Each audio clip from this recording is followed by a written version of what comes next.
Morning, good both. Just to mention something which I have not mentioned before, but which I realized not when I spoke in Gelad and also in Mizrahi yesterday. Just to add to we always explained that Yankov was the one that had to mutate to receive both the tchunos, the talents of Yankov himself, and the ones from Esau, that he had to take over the role, because Rivko saw that that actually Esau will not be the right partner for Yankov to build the Jewish nation, and Esau should have been the perfect person to build and to the one that actually can deal with people and with nature and knows how to fight and knows how to negotiate and to hunt. He's the for Gashmis, he would be the perfect actually the Zvulun, and Yankov would be then the Socho. So Yankov could be the one that brings the Kedusha, and both together would have been an ideal partnership to build a Jewish nation. But Rivko saw that it's not possible, that Esau is not the right person, he's not the right shutuf, although it would have been a perfect ideal combination, because they were twins, they were the same age, and I'm sure as a brother they should have loved each other, but it was not supposed to be. And then Rivko said to Yaakov, you will have to do both, so you'll have to learn how to do both, and that symbolizes under the concept of kol Yaakov Yodaini de Esau.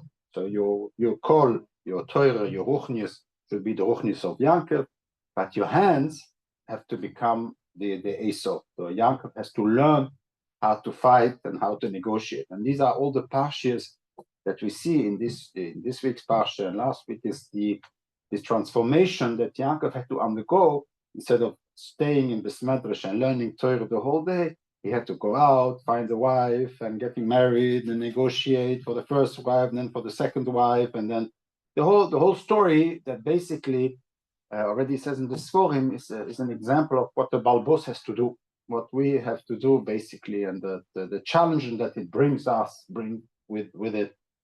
And that's the mutation that Yaakov had to go through. And when he even physically had to learn how to fight, techniques of fighting techniques he had to learn. And when he won over the Sar Shel Esau, even the Malach, which is a very strong person, I'm guessing, if even him, he managed to he learned the techniques of fighting, and he was so excelled in it that he learned how to overcome him, and he won the battle. It is then that Malach said, okay, now you deserve a new name, because you managed to change. You were Yankov before, and now we're not going to be Yankov anymore. You're going to become Yisroel, because you became a new person. You received a new identity that you managed to change, and to have both the important elements of a nation, which is the working part and the spiritual part. You incarne, you have it in you, basically both of them. You manage to change, and that's why we receive the name Yisroel. So says the posuk, Yisoriso im Elokim ve'im anoshim patuchol. So Soriso im Elokim, that is the part that you had already, the ponim eponim that you had already. This in Yiddish they say gleichstellen. Soriso is from straightness. So the gleichstellen zu Gott und zu Gleit. This is the idea of the ideal human, the ideal mensch is this element. So this is a new thing which I never spoke about, which I realized on Friday while preparing for the shir, for the drosha, is ki soriso im Elokim ve'im anoshim. This is the important element, those two elements, zu Gott und zu Leid. That you were able to do both, patuchol, and you were capable of doing it. That's why you deserve the new name, because you managed to fulfill the promise that you made to Rivko and to your father Yitzchok, that you're going to be the Kol Yaakov and you dine the Esau. Just because I had a question. What is the legitimacy of the son of Esau to give a new name to Yaakov? Yeah, no. First, okay, especially a name Yeah. that will be recognized by the whole Yeah, world in general. So not So basically, what you see is later on it's given by Hashem. yeah. So that makes basically, sense, what it actually. happens is he gave it too early. So He gave it much too spoil. early because it was only after the negotiation of Esau then he should have deserved it because he did not show yet strategic talents. So he gave it too early because Yaakov Avinu forced him. He had no choice. So he already gave him the name. He told him what is going to be his name, but he did not really deserve it yet. Because he only deserved it after the. Your name will not be Israel. Yes. Yaakov. Your name is so he's saying from now your name is not it. And then Hashem will confirm it later. It was a bit too early. Yeah.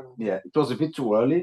But I think that's the story that Yaakov didn't let him go until he gave him a brocha. And so he didn't know what should he do. So he already told him what Hashem will give him. But why is it too early? Because he did not show yet the strategic, the splitting up of two machnos. That's something which is only a strategist know, and how to make war and negotiation and peace discussions. He only showed that at the end. Normally he should have received it, and Hashem already gave him only afterwards. Hashem told him the change in name. But the Malach was stuck a bit too early. It's interesting that this is exactly what Christianity claims back. Huh? So Christianity, what they claim is that we lost the name Yisrael and they took it back. Christians, they are Edom. This is known in all the Svorim that Rome is Edom and Rome is the center, the Vatican is the center of Christianity. And they claim that we have lost the name of Israel and therefore they are the Israel. At what stage did we lose it? At what stage? When we sinned.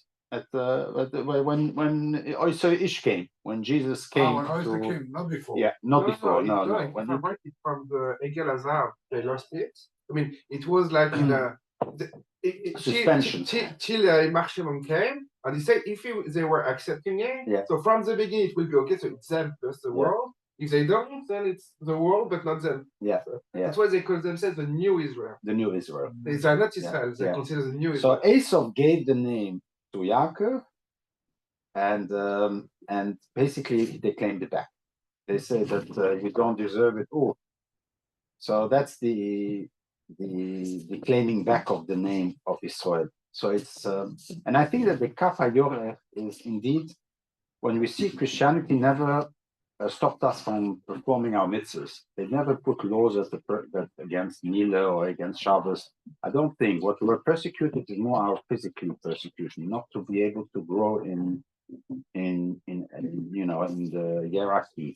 It was more to push us down, but they never stopped us. This is the Kaf HaYoreh. It's only the physical that they will block us physically. That we should always be walking with like always shown as how do you call it, handicap. And that's where they worked on us, because I never heard of Christians in the past, in the history, that did not allow us to make Mila or to keep Shabbos or not. Yeah, okay, but that was a story. There was what? Sorry. No, there was Yevonim. Also Romans. Yeah, but it was more. They were not Christian yet. We're talking about Christianity much later. I'm talking about European Christianity, which was in the much later. And it's interesting. That's why I believe that this is the element. They still needs to be. But this is the Kisoriso im Elokim ve'im Anoshim. This is really the main thing that Yaakov managed to be Soris in Yiddish. I call it gleichstellen. Ist gleichgestellt mit Gott und ist gleichgestellt mit Menschen. And that he can do both. That is the chiddush that Yaakov showed, that he has the capacity to do both. But then, of course, this cannot be asked of everybody. And then the next generation, these two elements were split between Yosef and Yehuda. But I'm not going to start this year again. What you were saying with the fourth, it's called, I don't know if they have the same meaning with Mama. They call it the pontif, which means the bridge. The bridge. And he has three crowns. Why? Because he's the one smiling to the God and smiling to the people, and he's making the bridge. Which is basically what the bridge between the two. And I didn't see nobody saying it, but I really believe that this is the pshat, according to Manitou's view, that this mutation, and it's beautiful. What, sorry? Yeah, from this Shabbos. Yeah. And this is, but he mentioned Kisorizo in Elokim V'Manoshim. No, I didn't finish it, but it was one of the new Israel. Yeah, the new Israel also. Yeah. Anyway, so now I would like to come to Chanukah next week. I hope to be traveling. So I will not be here next week, and I will really be traveling. So I'll be in the car, so it's going to be difficult to give a share.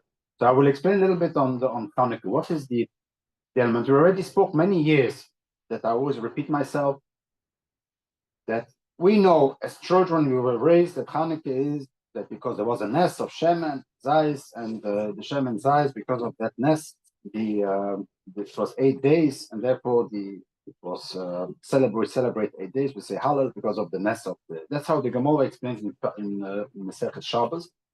But there's a lot of steers, and I will just mention most of them. I'm not going to go through all of them.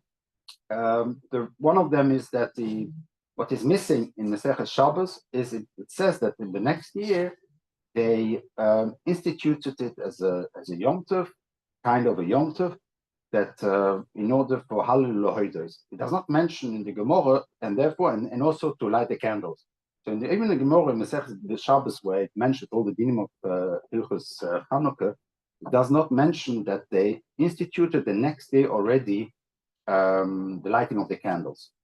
In Josephus, which is normally somebody who is seen by some of our Gedolim as a good source, doesn't even mention the lighting of the candles neither. That's one of the biggest mysteries. He mentions only the element of what's called the Day of Lights, but it does not mention the lighting of the candles. Neither does it mention in the Sefer HaMakkabim. These are all apocryphs. These are the Sefer Chitzonim, which are also used by some of the Gedolim. The Hashulchan mentions it. They also don't mention at all the lighting of candles. So there is for Jordan Pitch, it's going even further. It's saying it's called the light, the light cloth. But you think I don't know why. Yeah, he says I don't know why. So he thinks maybe because it came Euro, kind of because of a nest. But it's but lighting probably not. He doesn't know. How can he be? No, doesn't know. I mean, everybody knows Chanukah is because of lighting candles. If they would have light candles, Josephus in his time, even if he was not a big former, but he was living amongst Jews, he would have seen at least one. Of course. There was a thing. Yeah, he was. I mean, it's not possible. It doesn't make sense. Sorry. The definition of day of flight is just on Sunday. It's day of flight. No, the 8. It says I don't know. Yomim. I don't know. It's written in Greek, so I don't know. I have a French translation. But I don't know if it says days of light or day of light. Day of light. Yeah. The source of the light. Yeah. What do you mean? That I said there's no source to light candles, but in that day the light came from candles. If it says days of light. Yeah. Okay. No, but he should have said he should have mentioned that it's those 8 days we light candles. That's why it's called the holidays of the lights. No, that's how logically. But in any way, it doesn't mention at all. Not the nest. It does not mention the lighting of the candle. So in most of the sources, there's only one of them, which is Megillas Antiochus. There he does mention. He mentioned everything like Chazal. And so there is a bit of a problem. The second problem is that in the Sefer Maccabim, in those Svarim, they connect Chanukah with Sukkot. They say that they celebrated Sukkot in Chanukah. And they brought the lulav at the time, and then they chocolate lulav, and they danced, they celebrated the Sukkot. And so the question is, what is the connection between Chanukah and Sukkot? Of course, one of the main connections is the 8 days, right? It's the only Yom Tov that we see in the Torah that is 8 days. Most Yom Tovim are 7 days. Pesach is 7 days, basically. But Sukkot is 8 days. So, okay, we can understand the 8 days. But what is the connection with Sukkot? So already a few times I mentioned that there is 2 sources. There is Or HaShulchan. The Or HaShulchan, he says that it seems clear to him that since it's not mentioned in the sources that this is the reason why they celebrated 8 days, is that he believes that since we did not celebrate Sukkot properly, so the last Yom Tov before Hanukkah is Sukkot, since we did not celebrate Sukkot properly, they decided to make a Yom Tov of 8 days. And so they already decided the 8 days. So the 8 days was fixed already. And then they light candles and they realize, hey, the candle goes on and burns for 8 days. So the Nes was more to show us that HaKadosh Baruch Hu accepted the 8 days as a Yom Tov. So it's not that because there was a Nes that we do that lasted 8 days, but the 8 days was fixed already. They decided Hashmonaim to make a Yom Tov of 8 days, and Hashem agreed. How do we know that Hashem agreed? By burning, letting a light burn for the whole Yom Tov of Hanukkah. So that was a Nes. So that's how the Aruch HaShulchan explained it. Sorry? So that's where we'll come to discuss the date, the 25th. There is a Mishnas Yavit, which is one of the Gedolim in Yerushalayim, that he brings a rise. I'm not going to go in there, but he brings a rise that we started to light candles only after the Churban. So only after the Churban Abayis, the Jews individual light candles. This mitzvah of lighting candles only started. Until then, it was only a day of Hallel and Shabeach. It was only a Yom Tov where we said Hallel and we danced a little bit, or we came to the Beis Hamikdash and we light the candle. We were there watching, lighting the candles, but we did not light ourselves the candles when the Churban Abayis happened. And so, in order to remember Zichron leMenorah, we also lighting candles. That's why we light candles, and then there is all kind of haluchas that we do, which are similar to the menorah of Beis Hamikdash. We put it in the Dorum side of the menorah. We put in the Dorum side Zeich leMenorah. The brocha is Zeich leMenorah. So we are. It is more as a remembrance of the menorah of the Beis Hamikdash, but not. It was 6 days. What? Sorry. It was 6 days. No, it was also 8 days, a Yom Tov. 16. No, but they light all the ones. No, it was every day. They have to. It's a mitzvah say they have to light all they have 7 days. So they did it for 8 days. But for 8 days, it was a special celebration in the Beis Hamikdash. But everybody came to probably watch the lighting of the candles, and I'll explain you why lighting of the candles was a particularity in this. But that's how he wants to explain, and it makes a lot of sense. Then we understand the Gemara. Why does the Gemara not mention that the next day or the next year they instituted the Hadloka? It only mentions the Hallel and the Shabeach. And only the Rambam holds, the Rambam adds on, and also the lighting of the candles. But that's the Rambam himself. And the Gemara is not mentioned.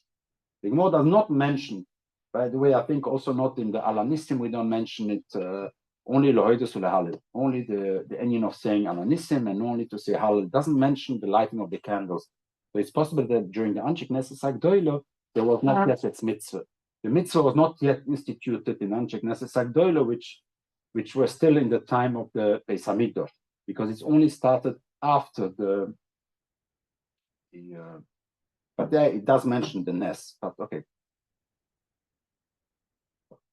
Now I would like to speak a little bit about the 25th. We also, there is and I know that Moshe, we like him, we like this. It's from, what I'm going to speak now is from Rabbi Yoel Ben Nun.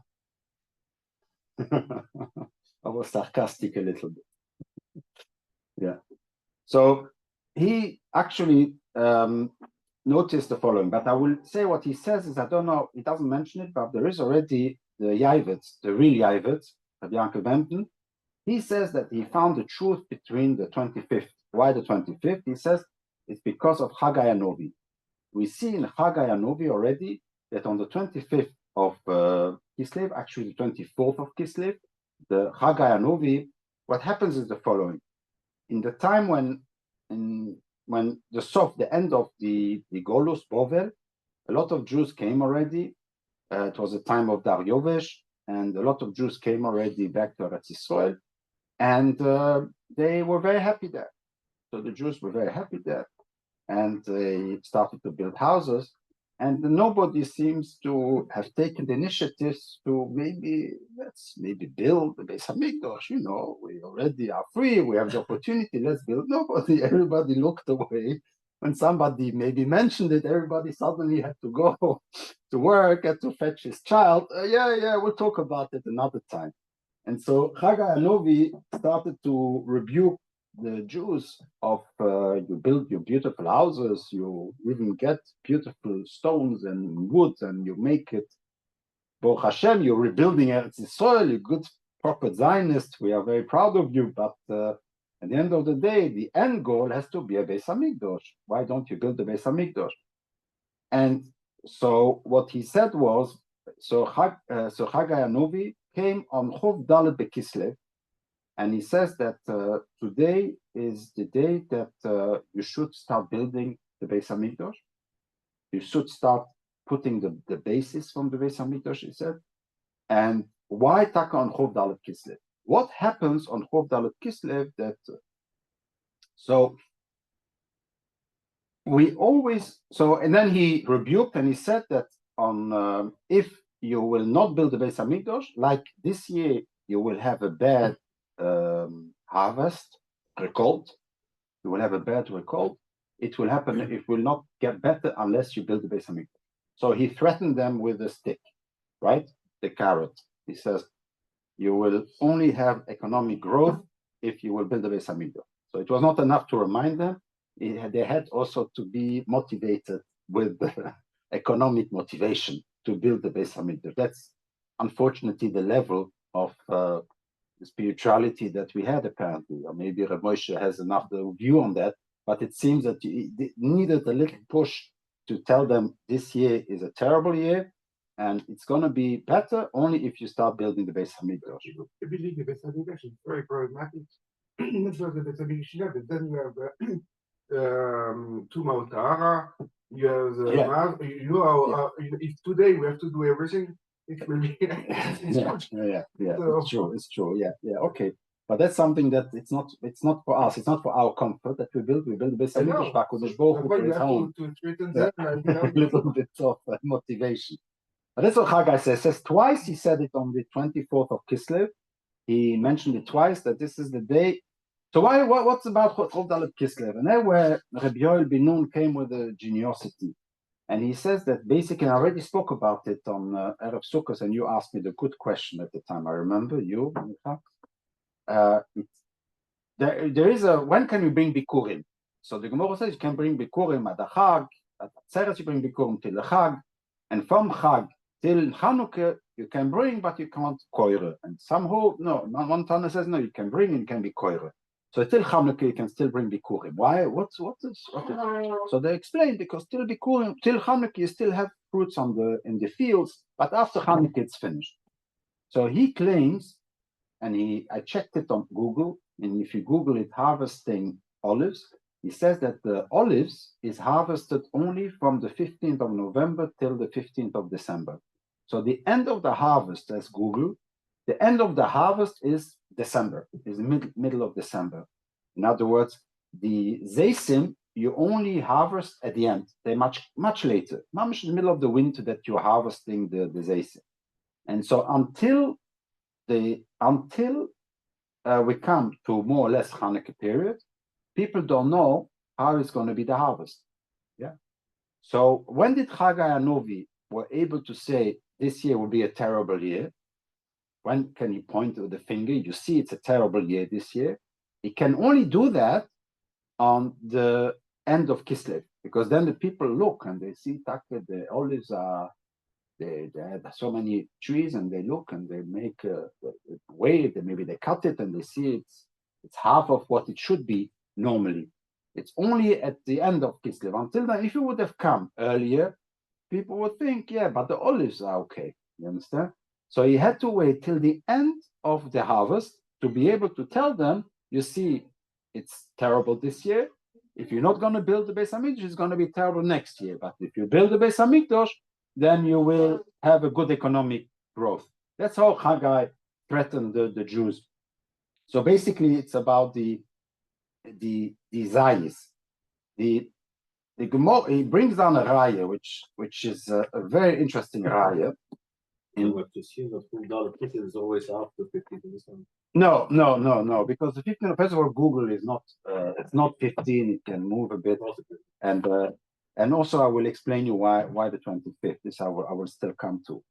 But it says in Sefer Shmois, when he brings down the the Yomim Tovim, he says, Be'ospecho, how does it go? Be'ospecho, it's in Parshas Kisiso, I guess, where he mentions the Yom Tov Sukkos. When is Sukkos? Sukkos is Be'ospecho, it's probably in Parshas Emor, because he mentions it a few times. Parshas Emor, I hope so. It mentions only twice I saw that. What? No, but then it doesn't mention the Ospecho. So it mentions the Ospecho, the Goncho, it's the Yikvecho, the Yitzorecho. That's how normally it's mentioned the Sukkos.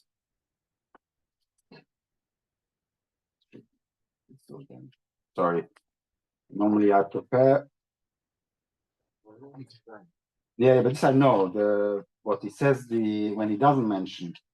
But normally it's the Ospecho, the Goncho, the Yikvecho. But when in Parshas Re'eh, what does it mention?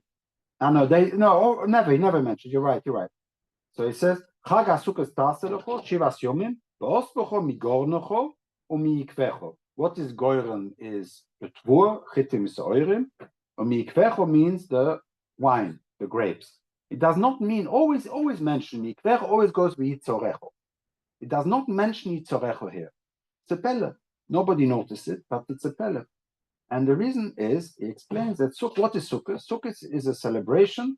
It's always a double celebration. It's always an agricultural celebration. All Yom Tovim are an agricultural celebration, plus a religious, historical with Yitzias Mitzrayim. So we always add the Yitzias Mitzrayim to the agricultural celebration.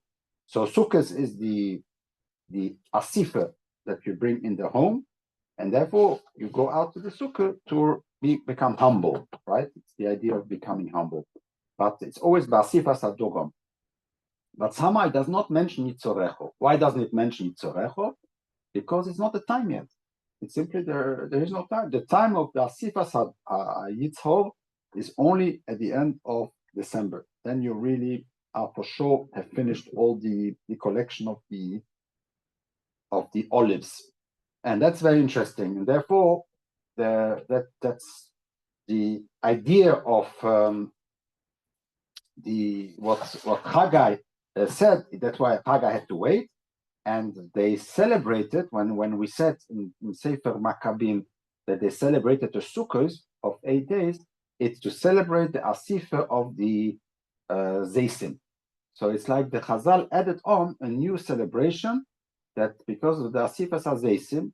And that's when we finished the Zeisim, and since there was a Nes which was with the Zayis, so we celebrate the Asifas Zeisim in Chanukah.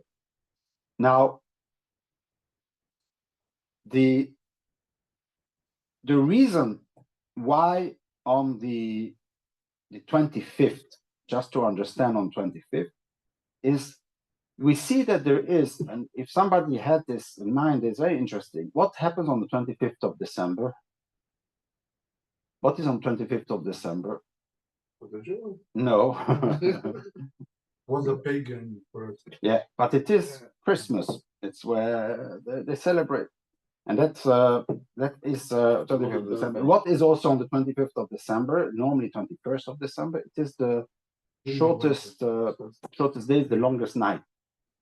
And so some people would say it seems as if, we celebrate life because it's the darkest days in the year, and it's a celebration that always was a celebration on that day. And actually what he wants to say is that he's right. They are right, actually.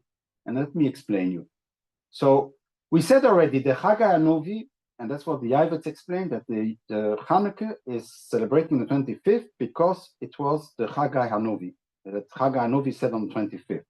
And we said now that the Chag HaNovi said on the 25th. Why?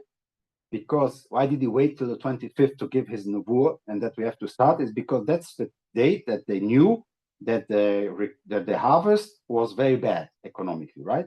Because they knew that they had to wait till the 25th to know that it was the end of the harvest of Zeisim. And it is, since it is the end of the harvest of the Zeisim, and there is another Gemara in Avodah Zarah, and the Gemara in Avodah Zarah tells a story that Odom Rishon made a sin. When did he make the sin of eating? It was in Nisan, and Nisan, it was when the days and the nights are the same, right? In Nisan, the days and the night are the same. And then what happens? Then suddenly the days are becoming shorter and the nights becoming longer. And so when it came to December, when it came to the month of December, the lunar period of December, the solar period of December, really the days became shorter and shorter and became quite quickly, became very, very short. And Odom Rishon became nervous and he said, Uiva, the Toyu Voyu is going back. The world goes back to the Toyu Voyu, where it was Choshech, it was Choshech. And so Odom Rishon was very afraid, and so he started to fast, and this fast and davening lasted for 8 days, until the 21st of December. And the 21st of December, suddenly he saw that the days are becoming bigger. And so he decided he's going to make a Yom Tov 8 days before the Tkufas Teves and 8 days after the Tkufas Teves, right? So he made 2 Yom Tovim, and then the pagans, what you mentioned, the pagans took that Yom Tov of Odom Rishon and they turned it into for their gods. They turned it into something which is for Avodah Zarah. But originally there was a Yom Tov of 8 days to celebrate that moment that Olam Keminogo Noyeg. So Odom Rishon said, Olam Keminogo Noyeg, and therefore he made the Yom Tov. So the first night also. What? Sorry? The first night. When he didn't know what night was. So when there was the first night. And the first night also he was nervous already. Yeah, very good. Yeah, exactly. But when he saw that there was a night and a day, but they were both equal, because at that period. He didn't know what night was. No, but then, the first night he didn't know, but afterwards he realized, yeah. C'est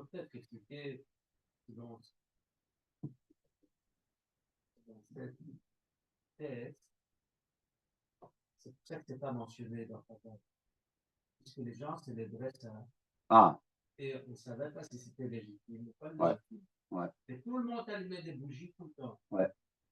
Pourquoi? Parce que d'abord, on avait toujours dit que c'est une fête. Déjà ancienne. On faisait ça.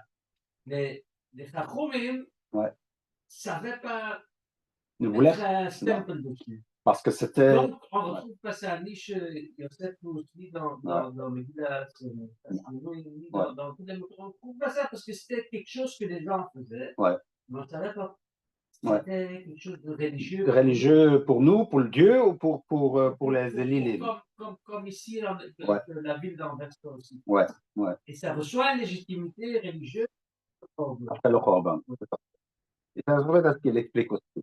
So basically, aussi, ouais. Yeah. But it's very nice. There are 2 points that I wanted to add. 2 points I wanted to add. First of all, there's a big machlokes if we go up or we go down. Remember the Shammai, the Hillel. The Shammai hold that we first day 8 and then we go down, and the Hillel hold the first day 1 and then we go up like we do. Like this. What's the machlokes? Are we celebrating the first 8 days of Odom Rishon, where the days became shorter, or are we celebrating the second 8 days? He celebrated 16 days, 2 times 8. What did he celebrate? He celebrated 2 times 8. 2 times 8. 2 times 8. And so what we do 16 days of Chanukah is too much. Azal said no. So they said we'll celebrate only one of the 8. So are we celebrating the growing of the light, or are we celebrating the reduction of the light?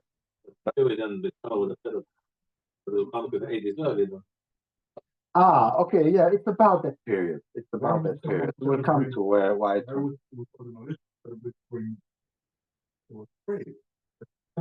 going better. Yeah, it's interesting. Gemara mentioned that he celebrated also, he turned the Ma'afeli L'Oiro. So he turned his bad, It's Phyllis, he wanted to celebrate it a little bit. You're right. It's a little bit like when the fasting, the planet Esther, it's also kind of a Yom Tov already. So we celebrate also the kindness that we did, and it's a bit. We turn the kindness into a simcha. It's always the Tisha B'Av will become Yom Tov. So we like to do that to turn. I don't know, but you're right. It's a question. But anyway, this is what Chazal said. That's very nice. There is one question I have. And I saw it a little bit in Binun, but this is a question that I don't know if this is what he means, but there is a question that if somebody would happen, somebody today would do that. Imagine somebody and he fasts and he doesn't for 8 days, and then suddenly it becomes back up. What would he say the first thing? And then. The fields are heard. The fields are heard. What does the Rishon say? What is his first reaction? Oilom, Kimin Hoga Noeg. It is mamish kfira. What? No, or it's nature. There's nothing Hashem. But he should have said the first thing is, thank you Hashem for listening to my tefillah. So the Rishon says, no. That's how it's supposed to be. Right? Like I mentioned before, when you realize there is a night, the first Friday night, right? You didn't know it's going to be night. And you realize that's the way it the world. Yeah. Now also he realized it's not a night. It's December night, which takes 8 days. This is the Choilom. But why? Maybe it's a nest. Maybe it's a nest, not a Choilom. What? Sorry? It was the nest the first morning? Maybe. The first night, which you didn't know what it was. Okay. The next one was the nest. This is the Choilom. Maybe after 2 days you realize. But he said the Mizmor, that means that he in the country he thought it was a nest. But then afterwards, every day we see it coming back. That's also here. It's an interesting reaction of Odom Rishon, which is Mamish Pele. It's not the way that we Chazal. It's a Pele. I don't know. I looked in article. I went this morning. I checked in article. They don't ask that question. It doesn't seem to bother them. But for me, it bothers me. Now I know there are answers. I can answer that the fact itself that Oilen to Minogonoid, that it did not, Hashem did not change the meaning, but Hashem put it back. Minogoid, it's difficult. How did the Odom Rishon know that? So the first reaction, Odom. Hashem showed the whole world, the Otis Loi, after Bazman, to Odom Rishon, right? Yeah. Odom Rishon was big enough to give names to all the animals. Yeah. So this Okay. So he knew. Yeah. As a sholem. No, that's why. He's the only one who spoke about it. But the word oilom kiminogonoid is normally an expression for koif. It's symbol of the because Ramban says everything is a net, and you can't say. So normally it symbolizes. I know, but it symbolizes for many traditionalists. It symbolizes a little bit the element of hero. Now that's the only thing I wanted to say. No, but and I'm not. Yeah. We know today, maybe the black hole in the we know one day, we know that black hole. Yeah. We know that oceans. Yeah. We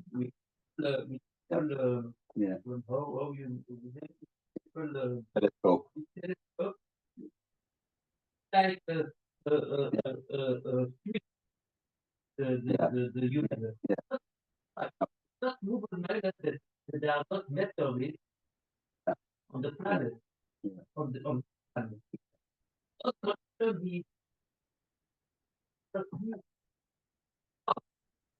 the universe is quite place. No.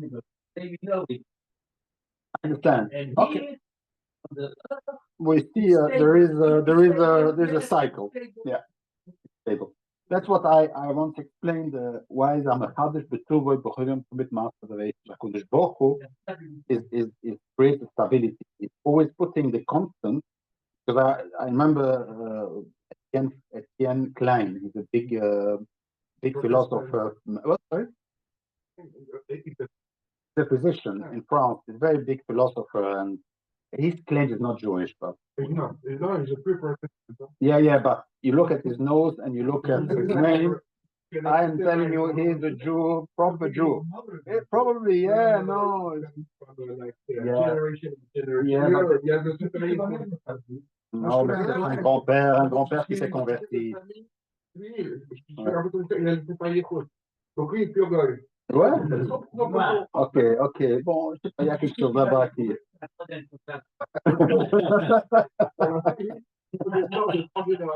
But anyway, so he asked the question, all these constants in physics, how do we know they are constants?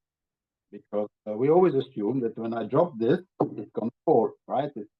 With the same constant, we can calculate in advance. Thanks to that, we can send satellites and things. We know exactly how it's going to be. We have all these physics and these constants in the formula. So he says this is an assumption, but we don't know. But what I'm explaining is as if there is no drift. It's always going to remain the same. In other words, in Hashem, theoretically, it's to attack a drift because what you explained, the universe is expanding, and therefore there is a lot of changes physically that could happen. But for us, it's not happening. For us, it's always constant, and it changes a little bit. But it's Amachadish Betuva. Kodesh Baruch Hu continuously puts it back to original, so that what happened 10,000 years ago also happens now. In other words, always continuously. It's in order for me to be responsible, because if I throw that and I break your glasses, I cannot claim. I don't know. Maybe today would be the day that gravity stops. You understand? And I'm not responsible. It's physics. It's a topic. It's a grammar. It's only a garni. I don't know how you want to say. But no, I'm responsible because I know 100% that if I throw that, it's going to jump over and I can make the calculation. It's going to fall on your glasses and it's going to break your glasses. I can be responsible because the laws of physics are fixed. Okay, that's an important element. And that's very important for us.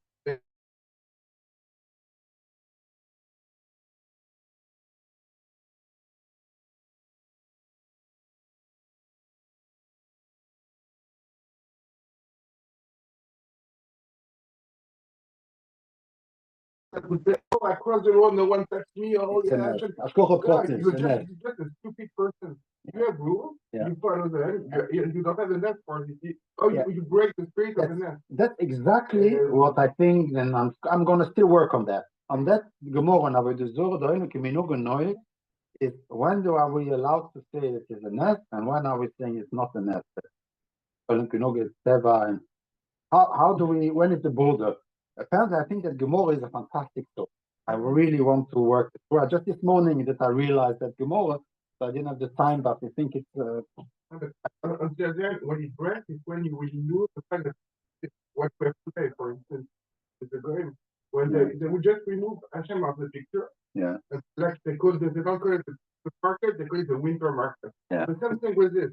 If you take the earth, it goes back and you say, no, it's not information, it's just normal that. And then you lose everything and you go to the paganism. Yeah. So we have already the 25th of Kislev, which is 25th of December, which has the same, because they turned the Christmas period. The 8 days between 25th of December and the 1st of January are 8 days. And these are the Yom HaMil from him is on the 1st of January. These 8 days comes still from Odom Rishon. And so what we are doing is, we are celebrating it, not for the paganism, but we are saying, Hallel Shabiach B'Kodesh Baruch Hu.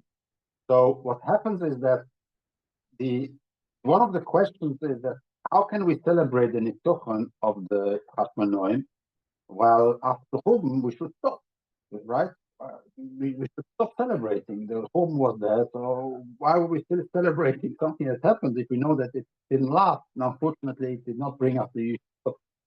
And so, no, the idea here is that we are not celebrating anymore the Nitzochon, but what we are celebrating is we are celebrating those 8 days that are, where it's very interesting that the harvest of the Zeisim, of the Anovim, not the Anovim, the Zeisim, the harvest of the Zeisim, of the olive, ends on the period when we need it the most. That's a very interesting coincidence or not, but the end of the harvest of the Zeisim is at the period when we are at the darkest of the light. Why are we at the darkest of the light? Why exactly the 25th of Kislev? The 25th of Kislev is the darkest of the darkest. Why?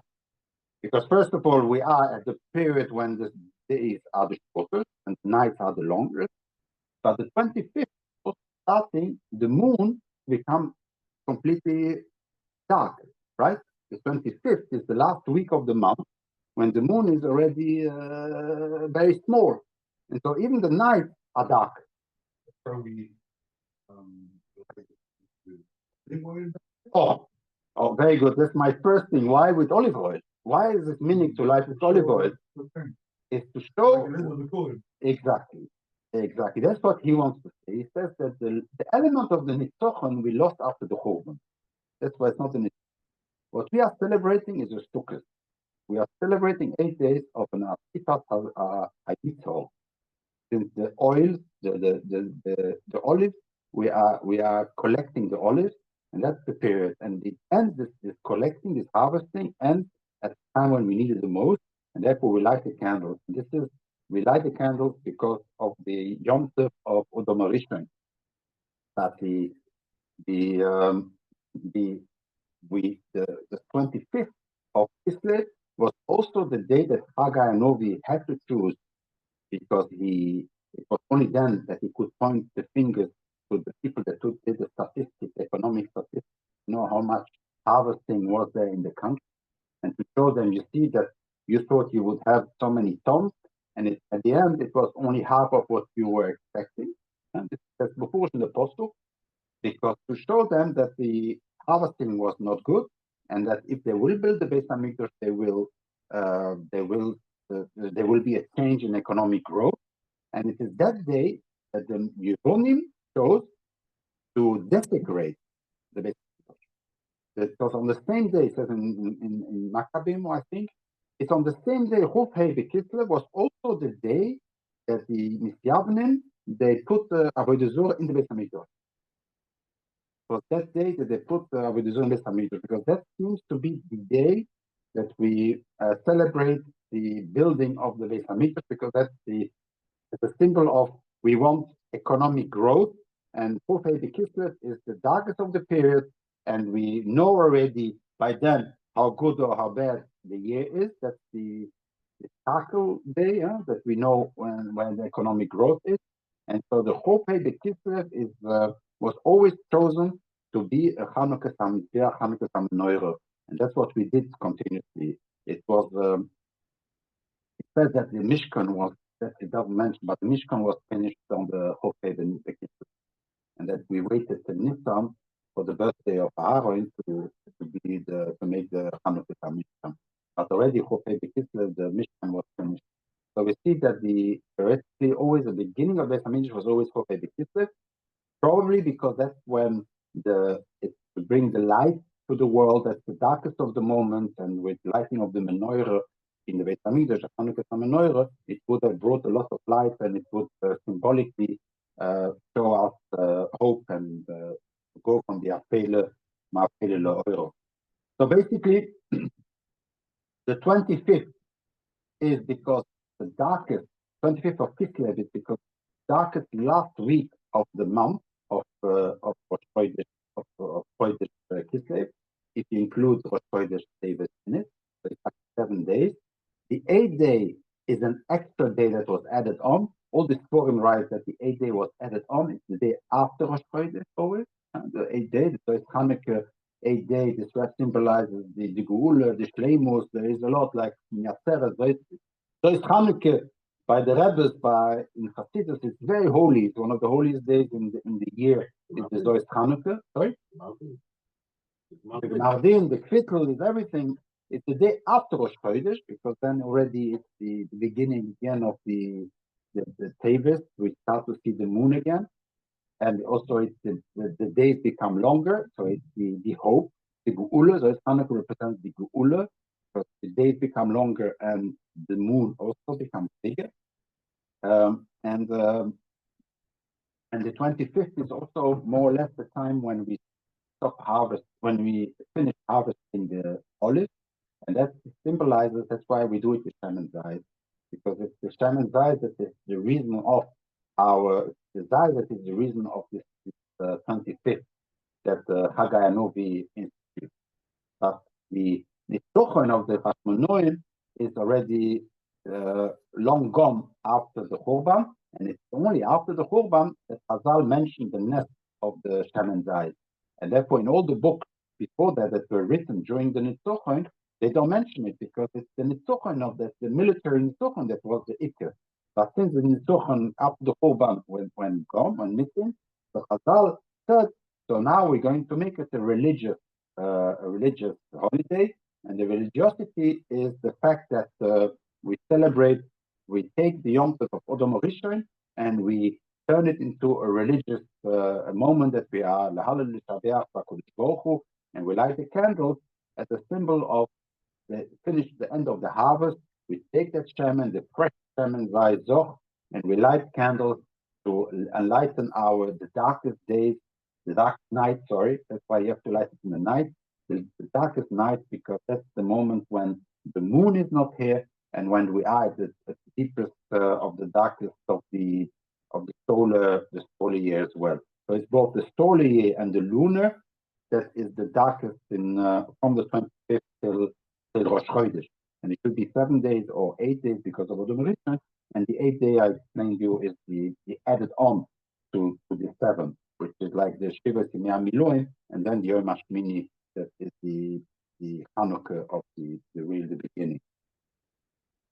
So, in short, the connection with Sukkot, we explained, is that either they did not celebrate it enough last year. I mean, the last Sukkot, and therefore they decided to make it 8 days, as the Or HaShulchan explains it. And the celebration of 8 days, that explains the celebration of 8 days even with Lulav. He explains Binun.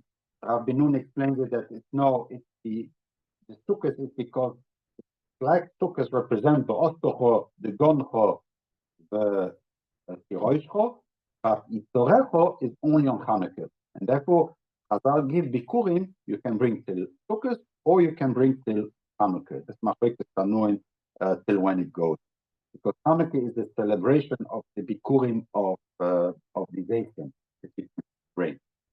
We said that 8 days is either because Sukkot was 8 days, or it's the 8 days of Odom Rishon that he celebrated it, and that became a pagan celebration. And so after the Churban, we took it over, and we are doing a Zecher LeMikdosh, and we are lighting the candles. We are therefore singing Aneros Alolu Koiteshem, that we are only celebrating it Chaz v'Sholom, not for the Elilim, but we are celebrating for HaKadosh Baruch Hu, and that's why we sing all the elements of the Geula, of the Rebbeinu Shloim. We sing this holiday only for Hashem, to make sure that nobody would make a difference, like what you said, against that we are doing it because it's kind of the Christmas period, and it's the period when the nights are the longest, and the whole day is because darkest the month, and that makes sense, like I explained you, because that's the last week of the month, so the moon is already very small, and therefore it makes sense to celebrate the light on that day. And we're doing it with Shaman Zayis. A lot of people are doing it. Halachically, you can do it without it, but we're doing it with Shaman Zayis. It's because this is all connected with Shaman Zayis. Everything was connected. The whole baby Kislev, even the Nevuah from Haggai and Novi was Dafkon Chofei V'Kislev, because that was the end of the harvesting of the of Chof Dalet. Haggai said it on Chof Dalet, and then the Yavus explained that the next day they made the Chanukah yeah. So it's also connected with the Zayit. So the whole Chanukah is that time a holiday of the Zayit. Basically, it's olives. It's a celebration of the olive that we have, and that everything is connected to the same. And so whoever says that it seems to be connected to Christmas and seems to be connected with the fact that it's the longest night, he's right. There is a connection. But what we do is we celebrate it for Hashem and not for other reasons. And may we tackle here the Geulus Leimo B'Meiro B'Yomeinu Omeinu.